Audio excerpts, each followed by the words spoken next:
Hello everyone. सो आज हम पढ़ने वाले हैं challenges and opportunities of organisational behaviour. So start करते हैं। First, improving people skills. So इसमें चैलेंजेस क्या है? Rapid technology change demand employ and executives to adopt swiftly without the necessary skills achieving organisational goal become difficult.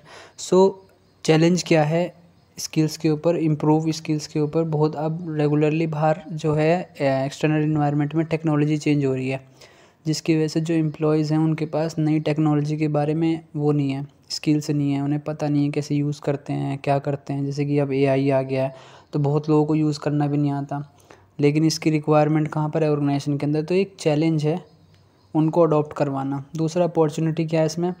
Regular training programme, career development initiative and socialisation can enhance both manager and technical skill.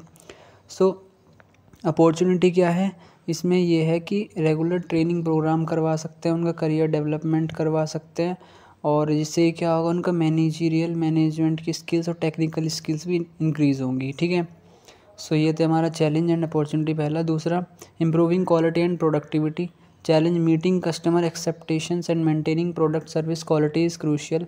तो challenge क्या है एक organisation के लिए कि जो customer होते हैं उनकी रिक्वायरमेंट्स को मीट करना, उनकी प्रोडक्ट सर्विसेज को, उनकी क्वालिटी को मेंटेन रखना, ये बहुत बड़ा चैलेंज है। अपॉर्चुनिटी क्या है?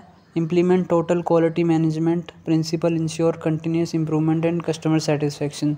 सो ये एक क्वालिटी मैनेजमेंट का होता है, TQM।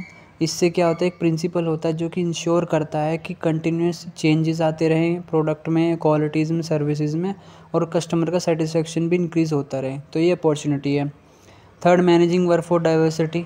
तो एक बहुत बड़ा चैलेंज है ऑर्गेनाइजेशन के लिए कि diverse terms bring varied perspective but also face communication and collaboration hurdles. So बहुत बार कम्युनिकेशन एंड कोलैबोरेशन हो नहीं पाता है ऑर्गेनाइजेशन के अंदर, बहुत बड़ा चैलेंज आता है। बहुत बड़ा वर्कफोर्स रहता है, बहुत सारे लोग काम करते हैं, तो उनके बीच में एक प्रॉपर कम्युनिकेशन और कोलैबोरेशन नहीं बन पाता। ये तो एक बहुत बड़ा चैलेंज है। अपॉर्चुनिटी क्या है सबको? Creativity, innovation, leveraging diversify foster creativity, innovation and better decision making. So इसमें एक अपॉर्चुनिटी क्या आती है कि वो बहुत बड़ी जो डाइवर्सिफाई वर्कफोर्स होती है उनके पास क्रिएटिव आइडिया होंगे, इनोवेशन होगी, और बहुत सारे डिसीजन मेकिंग के अंदर बेटर हो पाएगी सबकी सलाह से। सो ये हो गया अपॉर्चुनिटीज़। तो आई होप कि आप सबको समझ में आ गया होगा। करते हैं fourth, responding to collaboration globalisation. Responding to globalization challenge, global market require organizations to adopt to culture difference, legal framework and market dynamic। सो क्या होता है? एक बहुत बड़ा चैलेंज है। ग्लोबल मार्केट के अंदर डिफरेंट डिफरेंट कल्चर आते हैं। आप बड़ी ऑर्गेनाइजेशन के अंदर जाएंगे तो वहाँ पर कोई इंडिया से आया है, कोई जर्मनी से, कोई फ्रांस से, कोई अमेरिका से, सो अलग अलग जगह से आए हैं। तो सबका कल्चर को, सबके रिलीजन को, एक सबके मतलब जो मान्यता है उनको एक जगह समेट के रखना, ये बहुत बड़ा चैलेंज होता है। अपॉर्चुनिटी क्या होती है इसके अंदर? Expanding internationally opens new growth avenues and diversify revenue stream.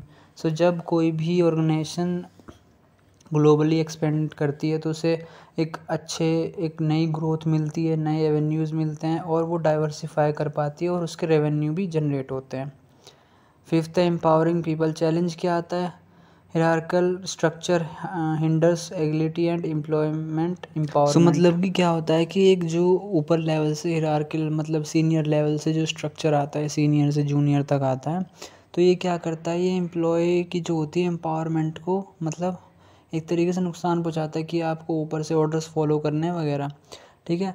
तो इसकी एक बहुत बड़ा चैलेंज है। उसके बाद सेकंड है opportunity, empowered people contribute more effectively. अगर हम उनको एम्पावर कर देंगे, ठीक है, तो उससे क्या होगा? वो हायर प्रोडक्टिविटी करेंगे, जॉब में सेटिस्फेक्शन, खुश भी होंगे। ठीक है। खुद से कुछ क्या कहते हैं डिसीजंस भी ले पाएंगे, पार्टिसिपेट भी कर पाएंगे, और हर चीज़ में वो हेल्प भी करेंगे। सिक्स आता है coping with temporariness challenge, the gig economic contract work and project based role challenge traditional job stability. मतलब कि क्या होता है कि यहाँ पर इसमें बोला क्या गया है कि जो लोग होते हैं, जो काम करते हैं, वर्कर्स, वो क्या करते हैं कि वो ट्रेडिशनली की तरह उनके पास एक जॉब स्टेबिलिटी नहीं है।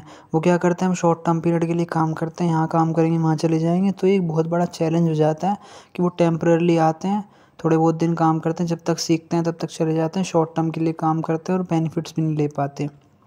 अपॉर्चुनिटी क्या है यहाँ पर, embracing flexibilities allow organization to tap into specialized skills and adapt swiftly। सो इसके अंदर बताया क्या गया है कि जो कंपनीज होती हैं वो शॉर्ट टर्म के लिए जो एक्सपर्ट्स होते हैं उनको हायर कर लेती है। जब उनका शॉर्ट टर्म का काम होता है तो एक्सपर्ट्स को हायर करके उनसे काम करवा लेती है, जिससे क्या होता है कि उनको एक अच्छा वर्क भी मिल जाता है, एक अच्छा काम भी हो जाता है और बाहर के जो कंपटीशन होता है उससे भी वो फाइट कर पाते हैं। तो जैसा कि हमने सारे अभी तक पढ़े, इसके अंदर ये चैलेंजेस भी थे और अपॉर्चुनिटीज़ भी थी, मतलब कि एम्पावरिंग पीपल। सो एक चैलेंज भी है और एक अपॉर्चुनिटी। सो इसी तरीके से सारे के सारे बता दिए हैं कि पीपल को एम्पावर करना ये एक चैलेंज भी है। क्यों? क्योंकि ऑर्गेनाइजेशन के अंदर ये सब चीज़ें होती हैं और इसको अपॉर्चुनिटी कैसे कन्वर्ट कर सकते हैं। ठीक है, सो ये सारे के सारे हो गए हैं ख़त्म, मतलब आपके चैलेंजेस भी and opportunities of organisational behaviour. So आज की वीडियो में बस इतना ही। अगर आपको कोई डाउट होता है तो कमेंट करके बताना, कमेंट में सॉल्व हो जाएगा वो। और चैनल को सब्सक्राइब करना, वीडियो को लाइक करना, और थैंक यू, बाय।